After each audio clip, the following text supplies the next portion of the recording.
जितनी श्रद्धा भगवान मंदिर में विराजित भगवान के प्रति लोगों की थी है, उतनी ही श्रद्धा उस समय भी और आज भी आचार्य शांति सागर जी महाराज के ऊपर रखने वाले लोग हैं। ऐसे वे परम श्रद्धेय आचार्य देव थे। लेकिन जैसे ही वो नीचे गिर गए, खड़े खड़े थे, नीचे सीधे गिर गए, लोग अपने अपने बर्तन, अपने पात्र रख करके दौड़ लगा करके वहाँ पहुँच गए। और महाराज फिर भी सचेत नहीं हो रहे थे, तो लोगों ने सोच लिया कि अब तो महाराज की समाधि निश्चित, महाराज बचेंगे नहीं। तो वहाँ उपस्थित सभी ने नमोकार मंत्र का पाठ चालू कर दिया। और थोड़ी देर में जिन्होंने अखिल संसार की मूर्छा को दूर करने का संकल्प लिया था, जिनके अंतः प्रेरणा से जिन्होंने विश्व के प्राणी मात्र के मिथ्यात्व और अज्ञान को मिटाने के लिए प्रयास जारी किया था, ऐसे आचार्य देव शारीरिक मूर्छा से दूर हो गए। श्रद्धात्मक ज्ञानात्मक मूर्छा तो उनमें नहीं थी, लेकिन शारीरिक दृष्टि से जो मूर्छा, जो ग्लानि आई थी उनको, वह मूर्छा दूर हो गई। और थोड़ी देर में वे सचेत हो गए, उठ करके पाटे पर बैठते हैं। अब आगे आहार तो वही स्टॉप हो गया, क्योंकि मुनि महाराज स्थिति भोजन पूर्वक आहार लेते हैं। 28 मूल गुणों में एक स्थिति भोजन नाम का मूल गुण है। स्थिति भोजन मतलब खड़े होकर के आहार लेना। स्थिति भोजन मूल गुण का आहार क्या? खड़े होकर के। खड़े भी कैसे होना है? कमर पे हाथ रख करके पैर फैला कर नहीं, ये जो पैर है दोनों, पीछे की जो एडिया, एडिया म्हणा लगा आम्हाला मंचिलाने, एडिया मतलब टाचा, मराठी में अपन ज्याला टाचा म्हणतो, एडिया और आगे के जो अंगूठे हैं ना, दोनों पैरों के अंगूठे एक में के बगल में है, शेजारी शेजारी, 5 उंगलियां हैं दोनों पैरों में, तो अंगूठे हैं। तो पीछे की जो एड़ियां है उनमें 4 अंगुल का अंतर चाहिए, ठीक है, उन दोनों एड़ियों में। और आगे के दोनों अंगूठे जो है पैरों के, उनमें ज़्यादा से ज़्यादा 9 से 10 अंगुल का अंतर चाहिए, ऐसा। अथवा समान भी रख सकते हैं, ऐसा थोड़ा तिरछा भी रख सकते हैं या समान भी रख सकते हैं, किंतु उससे ज़्यादा नहीं रखना है। क्यों? यदि पैरों में ज़्यादा अंतर रखते हैं, रख करके खड़े होते हैं, तो ज़्यादा देर खड़े रह सकते हैं। लेकिन पास में लेकर के पैर खड़े रहेंगे तो ज़्यादा देर खड़े नहीं रह सकते। खड़े रहकर आहार क्यों करना है? बैठ करके तो आराम से आहार जाता है, और खड़े रहकर जितना आहार जाता है उससे ज़्यादा आहार बैठ करके जाता है। और एक सुविधा रहती है बैठ करके करने में, क्या? थोड़ा पोता हलवून भरायचो, मध्ये कुठं गॅप राहायला नको। बैठ करके ये सब क्रिया हो सकती है, ये सब ऑप्शंस उसमें रहते हैं। खड़े होकर के नहीं कर सकते, आगे की तरफ से भी उंगलियां पैर उठानी नहीं और पीछे की एड़ियां भी उठानी नहीं जब तक आहार कंप्लीट नहीं होता है। पैर स्थिर चाहिए। क्यों? यदि एड़ी उठा ली, आगे की अंगुलियां ऊपर उठा ली और उसी समय कोई चींटी या कोई सामान्य सूक्ष्म आकार वाला जीव नीचे चला गया तो उसकी हिंसा निश्चित रूप से हो जाएगी। इसलिए पैर एक बार रख दिए तो उसका हलन चलन नहीं होना चाहिए, स्थिर रखना चाहिए। तो आचार्य महाराज गिर गए। स्थिति भोजन नाम का जो उनका मूल गुण है, अब वो उस आसन से विचलित हो गए तो अब फिर वो आहार उस दिन ग्रहण नहीं कर सकते, कोई भी नहीं कर सकते। तो फिर वो सचेत हो गए। उन्होंने पाटे पर बैठ करके अपनी हस्त शुद्धि, पैरों को व्यवस्थित पहुँच लिया, मुख शुद्धि आदि करके कायोत्सर्ग पूर्वक सिद्ध भक्ति कर ली। हाथ सारे लाले लाल हो गए थे, फोड़े फुंसी आ गई थी, मोठमोठ्या फोडी उठल्या होत्या। जरा गरम भात तोंडात घातला तर जीभ हालायचं नाव घेत नाही। कल्पना करा की जरा काय झालं असेल। एवढे सहनशील, ज्यांच्या शरीरावरती तो वेड़ा मानुस, वह पागल आदमी रात में देर तक उनके शरीर पर लाठी डंडे से मारता रहा, नुकीली कील उनको चुभाता रहा। हजारों चींटियां जिनको रात भर काटती रही, जिसका खून बहते हुए दूर तक गया है। ऐसा सामर्थ्य, सहनशीलता का अचाट सामर्थ्य होते हुए भी वे कभी विचलित नहीं हुए। तो अब यहाँ पर दूध के कारण, वो भी 1 अंजुलि दूध, उतने दूध से वे नीचे गिर पड़े तो क्या स्थिति हुई होगी। इतने सहनशील आचार्य महाराज नीचे गिर पड़े तो क्या स्थिति हुई होगी, तो हाथ की क्या दशा हुई होगी। अब दूसरे दिन क्या बाबा आज हाथ अब बहुत जल गए हैं, फोड़े फुंसियाँ हो गई है, अब आहार कल के दिन क्या कर लेते हैं, थाली में कटोरी में ले लेते हैं चम्मच से, है ऐसा कुछ। इसलिए इसको असीधारा मार्ग कहते हैं। कौन सा मार्ग? कोरोना काल में हम जयपुर के पास पदमपुरा नाम का एक अतिशय क्षेत्र है, वहाँ पर थे। बहुत भीषण परिस्थिति थी, सर्वत्र ही लॉकडाउन था, कोई बाहर नहीं पड़ सकता था अपने अपनी जगह से। लेकिन दिगंबर मुनियों की आचार संहिता में कोई बदलाव नहीं। अन्य संप्रदाय के जो साधु तपस्वी जन हैं उनकी निंदा या उनसे तुलना दिगंबर मुनियों की नहीं चल रही है, लेकिन उनके लिए शौच को जाना है तो वे शौचालय में जाते हैं, उनको भोजन करना है वे जहाँ पर बैठे हैं, जहाँ उठते बैठते हैं वही उनके स्थान पर भोजन उनको पहुँचाया जा सकता है, वहीं पर वे बैठ करके खा सकते हैं, कोई बात नहीं। लेकिन दिगंबर मुनियों को आहार लेने के लिए विधिवत ही सारी प्रोसेस, सारे प्रोटोकॉल्स करने पड़ते हैं। अन्य संप्रदाय के साधु किसी भी कोरोना आदि के निमित्त से कुछ तकलीफ हो जाए तो वैक्सीन ले सकते हैं। हाँ, सभी लेते ही होंगे, लेते ही है, लिए ही है, ऐसा मैं नहीं कह रहा हूँ, तुलना नहीं कर रहा हूँ, उनको तुच्छ लेखने का, उनको नीचा दिखाने का मेरा उद्देश्य नहीं है। लेकिन दिगंबर मुद्रा को, दिगंबर मुनिपद को असीधारा व्रत क्यों कहा? वे औषधि कब भी ले सकते, दिन में, रात में, सुबह, दोपहर, शाम। इतना ही क्यों, अजैन साधु क्यों, श्वेतांबर साधु, उनमें दिन में 3-4 बार भी वो आहार ग्रहण करे, पानी पिए, कोई दिक्कत नहीं। सभी वैसा करते ही है, ऐसा उनमें भी नहीं है, लेकिन करे तो बंधन नहीं है दिन में ऐसा करने के लिए। डॉक्टर लोग कहते थे आप लोगों को, डॉक्टरों ने कहा था कोरोना काल में कोई भी उपवास ना करे, क्यों? इम्यूनिटी पावर कम हो जाएगी, रोग प्रतिकारक क्षमता घट जाएगी, इसलिए कोई भी उपवास ना करे। दिगंबर मुनियों को तो कम से कम सरकारी उपवास तो करना ही है। सरकारी उपवास मतलब चातुर्मास स्थापना, निष्ठापना और बाकी अष्टमी, चतुर्दशी, कोई 64 रुद्या आदि है, जिन गुण संपत्ति आदि व्रतों का उपवास आप करो ना करो उसका कंपल्शन नहीं है, लेकिन ये सरकारी उपवास तो करना ही है। देखो, मूल जो रूप है उसमें कोई डिस्काउंट नहीं है, एक्स्ट्रा जो करना है देश काल परिस्थिति के अनुसार करिए, लेकिन मूल में कोई छूट नहीं है। बराबर कड़े क्या? हाँ, देखो तो आचार्य महाराज अब हाथ जल गए, फिर भी उन्होंने सब कुछ संभाल करके, चेहरे पर अतीव शांत भाव है। ऐसा सब हुआ तो उबले नाही, हुक्के आली नाही त्यांना आता झोडपून काढूया म्हणून।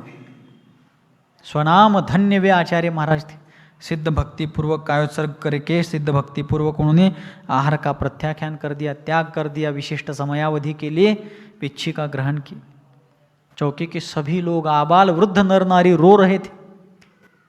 अभी सुनते समय आप और हम भाव विवल हो रहे हैं, उन लोगों की क्या दशा हुई होगी, सभी लोग बड़े व्यथित हो गए।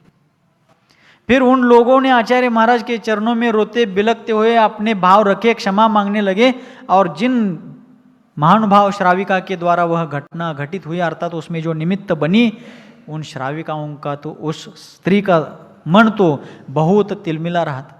उन्होंने आचार्य महाराज के सामने अपना माथा रख करके बड़े विनत भाव से क्षमा याचना की, घोर पश्चाताप, निंदा, आलोचना अपनी आचार्य महाराज के चरणों में व्यक्त की और प्रायश्चित्त की याचना की। किसकी याचना? प्रायश्चित्त की याचना की। तब आचार्य महाराज बोले कि देखो, इसमें आपका क्या दोष है? मेरे ही उस प्रकार के कर्म का उदय यदि नहीं होता तो क्या आप ऐसा करते? और यदि आज आपने किया है तो जानबूझकर थोड़ी ही किया है। हाँ, आपको विवेक रखना चाहिए था, लेकिन मेरे कर्म का इतना प्रबल उदय था कि उस कर्म के उदय में आपको वो विवेक बुद्धि सूझ नहीं पाई। उस प्रकार का आपके भी कर्म का उदय था ही, लेकिन प्राधान्य मेरा था, क्योंकि शारीरिक तकलीफ उत्पन्न होने जैसा कर्म मेरा उदय में था। इसलिए आप दुखी मत होइए, इस बात का आपको कोई प्रायश्चित नहीं दिया जाएगा, क्योंकि ये जानबूझकर किया गया अपराध नहीं है, अनावधान से हुआ है। आप शांति धारण करें। देखो, उन्हीं को आचार्य महाराज संबोधित करते हैं, उन्हीं को शांत रहने के लिए प्रेरित करते हैं। हमारे आचार्य महाराज के जीवन का एक प्रसंग मुझे याद आता है। सन 2008 के चातुर्मास की बात है।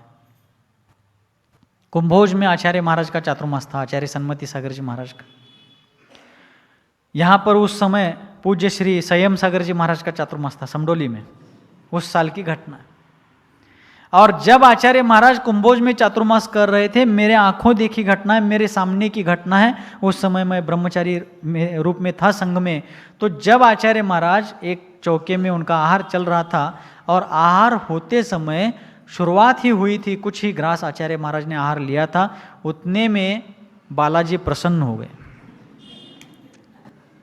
हाथ में आ गया बाल, हाँ बाल आ गया। आचार्य महाराज बैठ गए। आहार शुरुआत में ही अंतराय होने के बाद वे नीचे बैठ गए। उन्होंने शुद्धि कर ली, पिच्छी प्रत्याख्यान करके पिच्छी का ग्रहण कर ली। चौके की महिलाएं रोने लगी। महिलाएं तो भावुक होती ही है, छोटी मोटी बात पर भी होती है। अब वे आचार्य महाराज उस समय 2008 में 81 साल की उम्र के थे। आचार्य महाराज की सन्मति सागर आचार्य देव की उम्र उस समय 81 साल की थी। आज 81 साल के कौन वृद्ध व्यक्ति है कि जो एकासन करते हो? जनरली क्वचित होंगे, अल्प मात्रा में होंगे। निर्ग्रंथ दिगंबर मुद्रा धारण करके स्वयं चलना और शिष्यों को चलाना, इस प्रकार का कठिन कार्य करने वाले कितने संत पुरुष, कितने महात्मा हैं ऐसे? बहुत विरले लोग होते हैं ऐसे। तो बाल आने पर वे शांत भाव से नीचे बैठ गए। शुद्धि करके प्रत्याख्यान करके पिच्छी का ग्रहण की। महिलाएं रो रही थी। आचार्य महाराज ने उनको संबोधित किया, आप शांत रहे। यह अंतराय होना, अलाभ होना, ये सब चीजें मुनि जीवन का अंग है। ऐसा समझा बुझा करके उनको शांत करने लगे। तब उनमें से एक श्राविका कहने लगी, महाराज हमें प्रायश्चित दीजिए। क्या कहने लगे? हमें प्रायश्चित दीजिए। मैंने इन्हीं आंखों से, इन्हीं कानों से देखी सुनी घटनाएं हो, प्रत्यक्ष। तो जब महिलाओं ने, श्राविकाओं ने प्रायश्चित की याचना की तो आचार्य महाराज बोले ठीक। बता करके, बहुत बता करके भी माने नहीं, तब आचार्य महाराज बोले ठीक है, मैं आपको प्रायश्चित देता हूं, लीजिए।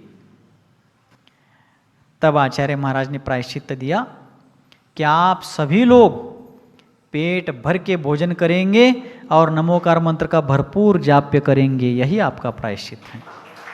देखो, साधारण व्यक्ति चिढ़ जाता है एकदम से, क्या आपको अकल है क्या नहीं, ನಿಮಗೆ ಅಂತ ತಿಳಿತಿನಿಲ್ಲ, ಹೆಂಗ ಮಾಡ್ತೀರೇನ, ಹಂಗ ಮಾಡ್ತೀರೇನ, ಮನ್ಯಾಗ ಹಿಂಗ ಉಂತೀರೇನ, हाँ?